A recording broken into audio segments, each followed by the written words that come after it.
Bonjour chers amis, j'espère que vous allez bien.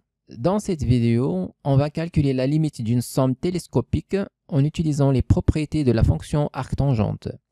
Je rappelle que cet exercice fait partie du chapitre Suite numérique et qui est extrait d'un devoir surveillé, deuxième année bac sciences mathématiques.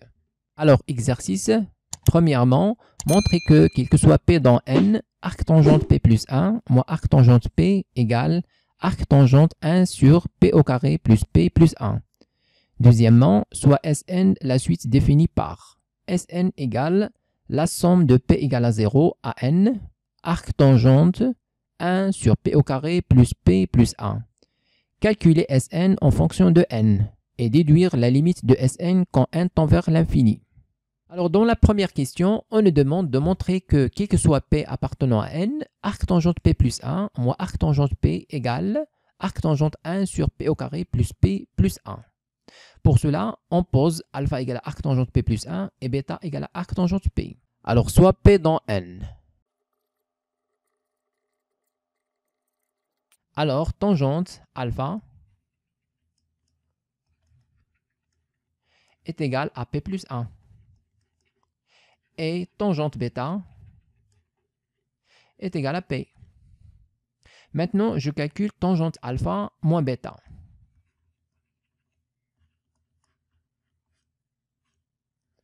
C'est égal à, d'après les formules de trigonométrie, c'est tangente alpha moins tangente bêta sur 1 plus tangente alpha fois tangente bêta.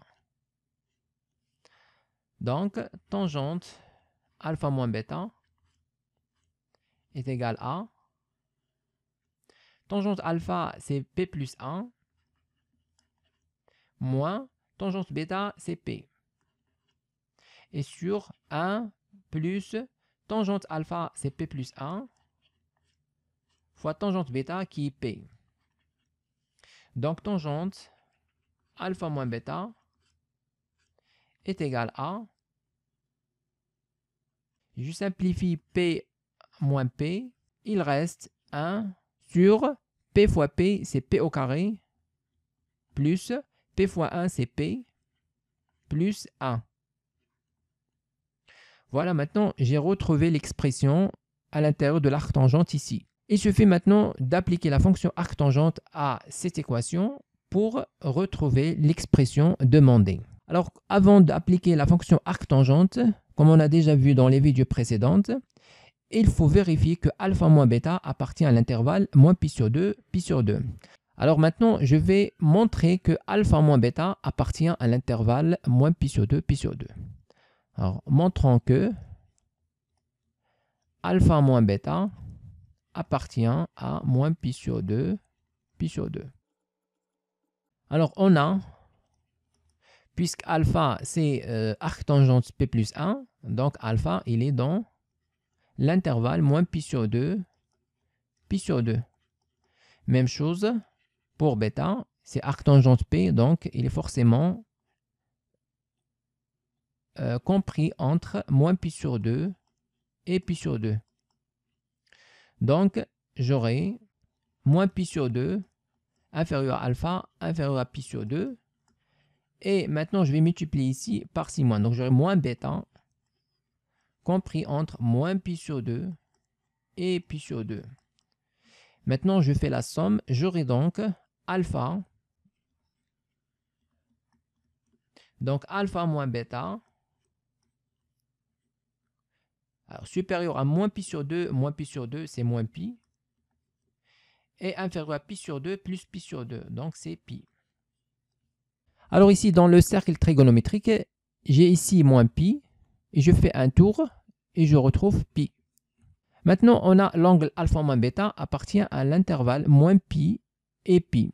Et pour que je puisse montrer que alpha moins bêta appartient à l'intervalle moins pi sur 2 et pi sur 2, il suffit que je montre que son cosinus est positif ici.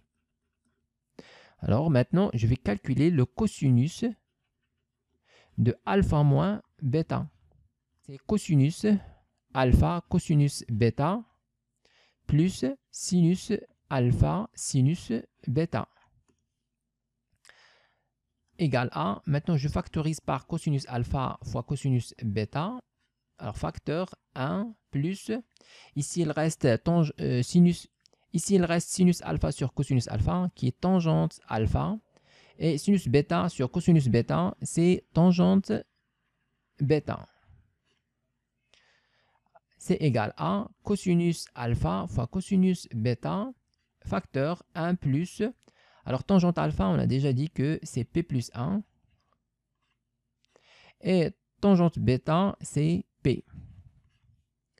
Égal à cosinus alpha cosinus bêta, facteur 1 plus P au carré. Or, alpha, bêta appartient à l'intervalle moins pi sur 2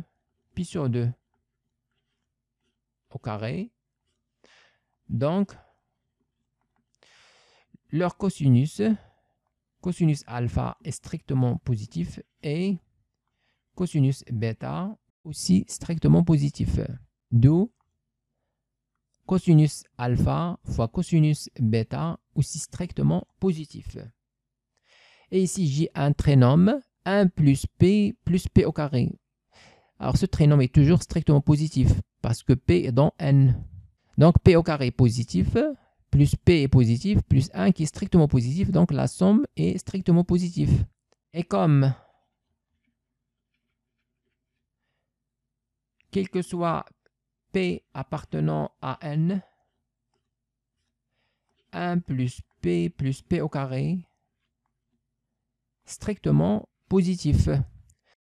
Alors, cosinus alpha moins bêta est strictement positif. Et par conséquent, alpha moins bêta appartient à l'intervalle moins pi sur 2 strictement. Maintenant, on revient à l'équation de départ. Ici, je peux maintenant appliquer arc-tangente aux deux membres de l'équation. Alors, on aura arc-tangente de tangente alpha moins bêta égale arc-tangente de 1 sur P au carré plus P plus 1. Et je simplifie par arc-tangente de tangente, j'aurai donc alpha moins bêta. Alors, c'est quoi alpha? C'est arc-tangente de P plus 1 moins, et c'est quoi bêta? C'est arc-tangente P égale à arc-tangente de 1 sur P au carré plus P plus 1. Et d'où le résultat. Alors finalement, quel que soit P appartenant à N, arc-tangente P plus 1 moins arc-tangente P égale arc-tangente 1 sur P au carré plus P plus 1. Alors deuxième question, soit Sn, la suite définie par Sn égale la somme de P égale à 0 à N de arc-tangente 1 sur P au carré plus P plus 1. Calculer Sn en fonction de N et déduire la limite de Sn. Alors on va calculer Sn, on a Sn égale la somme de P égale à 0 à N de arc-tangente 1 sur P au carré plus P plus 1. C'est égal à la somme de P égale à 0 à N. Alors d'après la première question, arc-tangente 1 sur P au carré plus P plus 1, c'est rien que arc-tangente P plus 1 moins arc-tangente P. Alors Sn égale. Alors ça, c'est une somme télescopique. C'est quoi une somme télescopique? C'est lorsque j'ai la somme de k allant de 0 à n, par exemple, d'une suite uk plus 1 moins uk. Alors ici, les termes vont se simplifier de proche en proche. Donc on aura u quand k égale à 0, on aura u1 moins u0 plus, pour k égale à 1, maintenant u2 moins u1. plus jusqu'à... Alors, pour k égale à n moins 1, j'aurai un moins 1 plus, pour k égale à n, j'aurai un plus 1 moins un. Alors, on va simplifier maintenant. U1 va se simplifier avec moins U1 et U2 va se simplifier ici. Même chose ici, j'aurai UN moins UN et UN moins 1 va se simplifier ici. Il reste uniquement moins U0 et UN. Donc, c'est en fait égal à UN plus 1 moins U0. Alors, c'est ce qu'on va faire ici. On aura donc Sn égale arctangente. Alors, pour P égale 0, j'aurai arctangente de 1 moins arctangente de 0. Et plus arctangente pour P égale à 1, c'est arctangente 2 moins arctangente 1 plus arctangente. Alors pour P égale à n-1, j'aurai arctangente n moins arctangente n-1 plus arctangente. Alors pour P égale à n, j'aurai n plus 1 moins arctangente n. Et maintenant, je simplifie. Arctangente 1 moins arctangente 1. Arctangente 2 va se simplifier ici. Ici, j'aurai arctangente n moins arctangente n. Et arctangente n moins 1 va se simplifier ici. C'est normal puisqu'on n'a pas écrit tous les termes. Donc, Sn égale. Il reste uniquement le dernier ici. Arctangente n plus 1.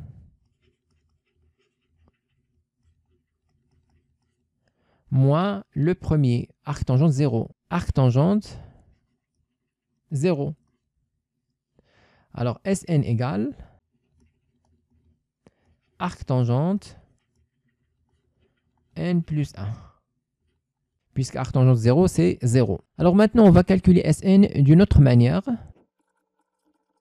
Alors, on a Sn égale la somme de P égale à 0 à n. Alors ici, j'ai arctangente P plus 1 moins arctangente P. Donc, je vais séparer les sommes. Je vais écrire somme de arctangente P plus 1 toute seule et moins somme de arctangente P toute seule. Donc, j'aurai la somme de P égale à 0 à n de arctangente P plus 1 moins la somme de P égale à 0 à n de arctangente P. Alors maintenant, je vais faire un changement de variable. On pose P plus 1 égale à K. Alors on pose K égale P plus 1. Alors, quand P est égal à 0, alors j'aurai K est égal à 0 plus 1, c'est 1. Et quand P est égal à n, j'aurai donc K égale n plus 1. Maintenant, on remplace Sn égale la somme. Au lieu de P, je vais mettre K. Et quand P est égal à 0, alors P est égal à 1. Alors K est égal à 1. Et quand P est égal à n, alors K est égal à n plus 1. De arctangente de P plus 1, c'est K. Moins la somme P allant de 0 à n de arctangente de P. Alors Sn égale, maintenant ici dans la première somme, je vais faire sortir le terme pour lequel K est égal à n plus 1. J'aurai donc arctangente n plus 1 plus le reste qui est la somme K allant de 1 à n. Puisqu'on a fait sortir le terme pour K égale à n plus 1. Alors, on aura arctangente de K. Dans la deuxième somme, je vais faire sortir le terme pour lequel P est égal à 0. Donc, je vais avoir moins arctangente 0. Et moins le reste, qui est pour P égale à 1, cette fois, jusqu'à n de arctangente P. Et arctangente 0, c'est 0. Donc on va le simplifier. Il reste la somme ici moins cette somme. Ils sont égales. Donc je vais les simplifier. C'est la somme de A à N de arc tangente K. Et même chose ici, la somme de A à N des arcs tangentes P. Alors P au K, c'est la même chose. C'est rien qu'un indice. Et donc Sn égale à arc tangente N plus 1. Alors puis on nous demande de calculer la limite de Sn quand n tend vers l'infini. Alors la limite de Sn est égale à la limite de arc tangente n plus 1. Et c'est quoi la limite de arc tangente en plus l'infini? C'est pi sur 2. Et finalement, la limite de Sn quand n tend vers l'infini, c'est pi sur 2. Écrivez-moi vos remarques dans les commentaires et n'oubliez pas de cliquer sur j'aime si vous appréciez notre contenu et de s'abonner à notre chaîne YouTube. C'est absolument gratuit pour recevoir de nouvelles vidéos.